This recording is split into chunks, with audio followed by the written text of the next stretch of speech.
哦，这个北海岸基隆地区中昼开始来变大雨，落到下晡时就愈大。基隆港的能见度真低。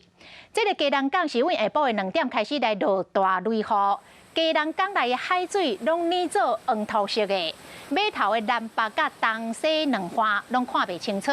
这个船只若要挖港，拢要非常的小心。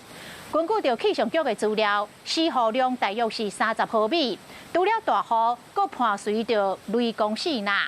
气象局的资料嘛来显示，因为西南季风增强的影响，落雨相当的明显，有短暂阵雨，也则是雷雨，甚至落局部的大雨。